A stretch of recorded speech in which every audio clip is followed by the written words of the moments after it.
¿A quién no le han salido con el cuento de que la primaria en donde ibas antes era un panteón? Normalmente no pasa de ser un simple cuento para entretener a los alumnos, como lo son el payaso escondido en el baño o la niña de los bebederos. Pero ¿qué pensarían si les digo que efectivamente en mi pueblo se encuentra una escuela la cual antes de ser construida, fungía como un panteón? Esto es el iceberg de la escuela Antonio Serrano.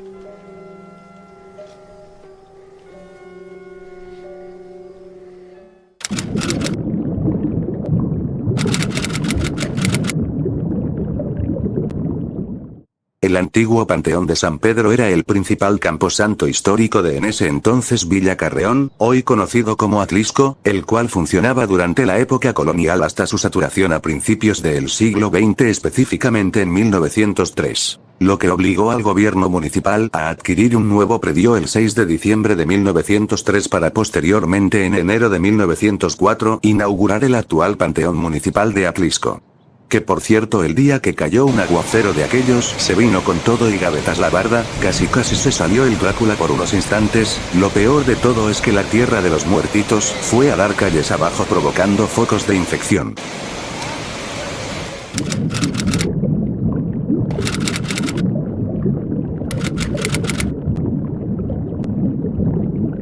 La fundación de la primaria Antonio Serrano al igual que la fundación del Panteón de San Pedro no son del todo exactas, incluso llegando a ser desconocidas, pero en lo personal me atrevería a decir que fue después de 1843, respaldándome en la fecha del 29 de septiembre de 1579 donde se construyó Villa Carreón. Aunado a esto se edificó una casona que colindaba con el panteón, aunque esta en particular ya contaba con un mausoleo propio para los miembros de la familia. Continuando con la historia, cuando el panteón municipal actual se amplía en 1910, el gobierno le compra a un señor dos huertas bastante amplias, pegadas a el panteón, para extender el perímetro conforme más difuntos fueran llegando. Pasando el tiempo este señor por causas desconocidas, literalmente, seguramente le ganaron los pensamientos intrusivos un miércoles por la noche. Le dijo al municipio: oye, fíjate que con el dinero que me diste de la venta de mis huertas, te quiero comprar el Panteón de San Pedro. Y bueno, el gobierno con su burocracia funcionan de maneras cuestionables, así que firmaron los trámites necesarios y con la creciente población en el ahora Atlisco, cada vez más niños necesitaban alfabetización, clases de aritmética, geografía, formación cívica ética, entre otras cosas fundamentales como seres humanos de segunda en este continente, así que tomando en cuenta que el Panteón de San Pedro ya no estaba operativo, además de contar con la estructura de la antigua casona colindante, se decidió finalmente adaptar, construir o como lo prefieran decir, poner allí una nueva escuela primaria.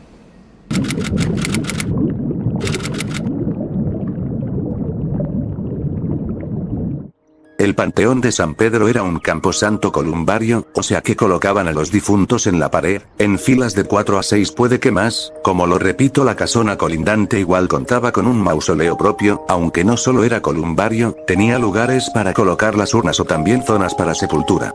Cuando la escuela estaba en fases tempranas de su construcción, se decidió no removerlas del todo, más bien solo repintarlas, revocarlas, enyesarlas y reubicar a los muertitos.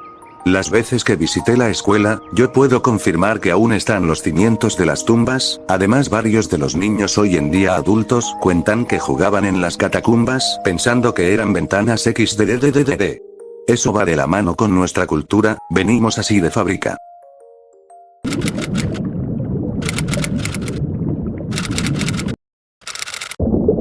En la época de la Guerra Civil Mexicana era una necesidad de las familias adineradas de aquel entonces, contar con un cuarto secreto o un túnel bajo tierra que sirviera de escape en caso de necesitarlo. ¿Pero a qué voy con esto? En el Cerrito de San Miguel, se encuentran túneles ocultos que conectan con la parroquia u otras iglesias. Una de esas entradas está en la casa de unos viejitos, claramente no son de acceso público, ya que al ser arcaicos, corren el riesgo de colapsar o peor aún, ser aprovechados para realizar actos indebidos, y si hablo de ustedes morros precoces del Cebetis. Porque los de la Simón son tremendos perdedores que solo se la pasan espantando viejas. Así que no sería raro que la escuela Antonio Serrano también cuente con uno de estos túneles, tomando todavía más en cuenta la zona donde se ubica. Yo considero que de haber un pasadizo secreto, este cruzaría para el Boulevard Ferrocarriles. No digo más porque al rato me vayan a dar una putiza por andar de chaquetero mental.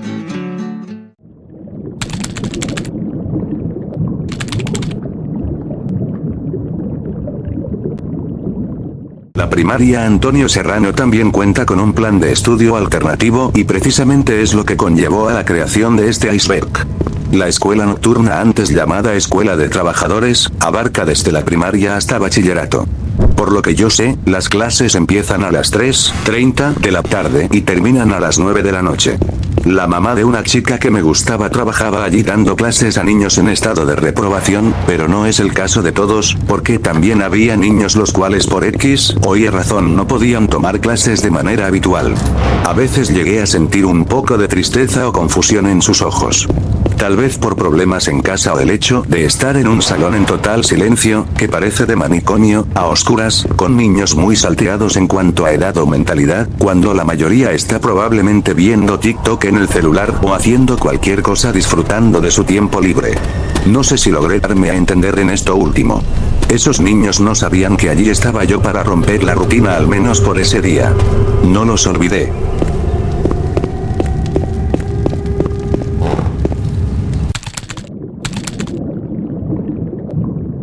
Los vecinos, los alumnos, o demás personal académico, incluyendo gente externa, suelen escuchar en la parte de las bardas antiguas, lamentos, pasos deambulando en lo que eran las tumbas, además de ecos profundos que el viento se lleva dejándote una sensación algo fría. Pero eso no es todo. ¿Cómo? El cuidador del más allá es una leyenda que ha prevalecido a lo largo de los años.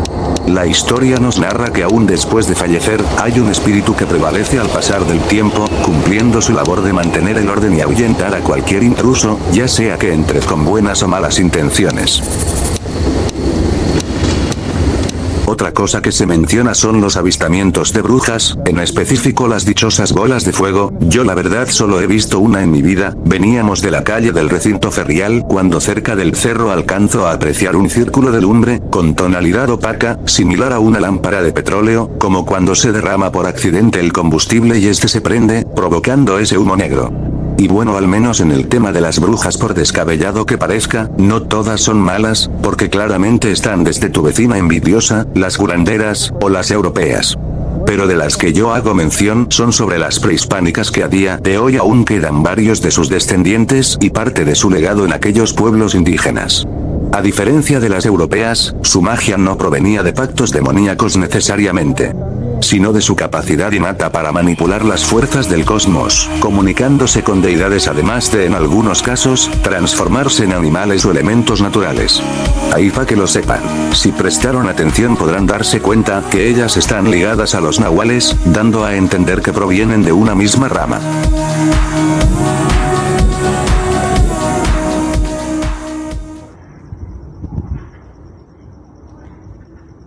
No más.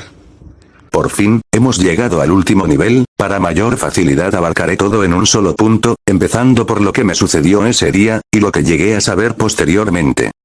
Desde hace tiempo sabía que la mamá de la chica que me gustaba, impartía clases en una primaria, pero nunca llegué a preguntarle en dónde específicamente, ni en qué turno. Llega un día en el que, saliendo temprano del gimnasio, su hermano me invitó a pasar un rato allí, en lo que descansábamos tomando unos sueros sabor limón, también por el calor que hacía en esos días post pandemia. Primero nos sentamos al fondo del salón a escuchar la clase, después claramente sacamos el celular, y como ya se estaba haciendo de noche empezaba a refrescar el ambiente, nos salimos a sentar en unas bancas abandonadas debajo de un árbol. En eso mi cuate dice, voy al baño a echar una firma. Le dije que lo acompañaba porque yo también quería ir a orinar. Primero le avisamos a su mamá por cualquier cosa que necesitara. Ella nos dijo que estaba bien, pero que fuéramos con cuidado porque había visto a alguien correr hacia el pasillo. Me dio una pequeña espina. En ese entonces ya empezaba el problema de los adictos por este rumbo. Súmenle que todo estaba a oscuras, solo habían 3 luces prendidas, la de los salones de enfrente y la del baño hasta el otro lado de la escuela. Llegando al baño mi cuate se metió primero, mientras yo me quedé afuera, viendo los árboles en medio de los salones. Después llega mi turno de meterme, entonces le digo a mi amigo que si no se quería quedar adentro esperándome, en lo que yo salía de la segunda cabina. Me respondió que no, para no incomodar. Ya entonces, cuando yo acabo de orinar, me percato que no había agua en los baños. Eso o no tiré con fuerza de las cadenas. En eso dije, ay no, falta que a este güey ahorita lo vayan a espantar. Dicho y hecho, al momento de ir saliendo del baño, escucho a un hombre hablándole a mi amigo. Primero oí un "ey", seguido de risas. Es curioso la verdad, si retroceden el vídeo, la voz que suena es la de un niño o incluso una niña.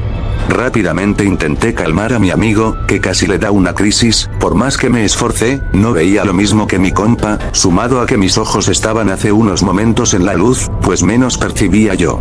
Ya en un momento de valentía le empecé a decir en voz alta, no gritando, que si a poco éramos marimaris para andarnos espantando, pero se empezó a escuchar otra carcajadota como en ese vídeo del hombre morado, y pegamos carrera para el salón. Hicimos una pequeña pausa antes de llegar porque mi cuate ya se le había acelerado mucho el corazón. Afortunadamente en ese momento se logró calmar, así que cuando llegamos con su mamá, sinceramente pensé que nos iba a tirar de a locos, pero para mi sorpresa todos los presentes nos voltearon a ver convencidos con total normalidad, como si a ellos también les hubiera tocado una experiencia igual o similar a la nuestra. Dirán ustedes, que después de aquello, ya no salimos de nueva cuenta, pero como buenos adolescentes en película de terror, nos regresamos, disque muy machos nosotros. A mí nomás se me ocurrió llevarme el recogedor de metal, pues no más. Conforme más nos íbamos acercando alcancé a ver como un niño corrió hacia el fondo del pasillo yendo para los baños. Mi cuate estaba alumbrando como podía, pero ya también se estaba sacando de onda, porque cuando vimos arriba del techo, se los juro por Dieguito Maradona, que había un niño brincando y de sus pies salían chispas, neta, como cuando le pegas a una lata o como cuando usan la pulidora de metal. Para esto la voz del hombre se seguía escuchando debajo del árbol, además de unos azotones de cadenas así bien ojetes. Mi cuate y yo pues dijimos que había que llegarle, no sé si por la adrenalina o el miedo u otra cosa, no nos dejó correr, pero sí nos fuimos caminando de reversa velozmente, en especial yo. No quería saber qué pasaría si perdíamos eso de vista incluso en un pequeño parpadeo. Días más tarde me enteré que la directora una noche, organizando sus archivos entre otras cosas de su escritorio, se encontraba totalmente sola cuando de repente empiezan a golpear con una furia la puerta de la oficina. Ella gritó por ayuda pero claramente nadie la podía auxiliar, no al menos al instante, así que pensando que se trataba de algún asaltante, llamó a la policía, pero allí no había rastro ni evidencia de nadie. Como cereza sobre el pastel, una niña del salón, en específico la mayor del grupo, dijo haber visto un perro merodear cerca de ella, con la peculiaridad de que este animal tenía unos ojos de color rojo amenazantes. Pudo haber sido la única en verlo, pero no fue así. Esa es una de las tantas cosas por las que siempre los alumnos nunca los dejan ir solos, pase lo que pase, tienen que ir de 3 en 3. En la vida siempre va a haber problemas grandes, problemas chicos o minúsculos, y siempre se tiene que buscar una manera para resolverlos. Claro, no siempre es la más óptima, ni es como a uno le gustaría. Así que cuanto no y más en esa época la gente pudo haber tendido a frustrarse, pero al ser una sociedad digamos, estoica, no era precisamente fácil abordar con la seriedad que se debía ciertos temas. Tan solo imaginen los secretos que la gente se llevaba a la tumba, o lo que sintieron toda su vida, pero que no pudieron nunca expresarlo. Les pongo de ejemplo a mi bisabuelito. Él le decía a mi tía que buscara a su otra familia que vivía en Ciudad de México, pero mi tía no tenía los medios ni recordaba muchas cosas. El tiempo pasó, desgraciadamente mi abuelito falleció a los 100 y tantos años. Como si fuera una broma del destino, 11 años después uno de sus hijos, o sea mi tío, finalmente nos encontró. Casi todo aquello que vemos es una manifestación o un remanente de lo que fue en vida la persona, metas que no cumplieron, pero no tiene que ser malo forzosamente. Aquellos difuntos al pasar a mejor vida, pudieron descansar de aquello que más los atormentaba. Un peso resultado de los años pero que había acabado por fin, quizá estando en un lugar mejor ahora mismo reunidos con Dios y por qué no, reunidos al lado de sus seres queridos.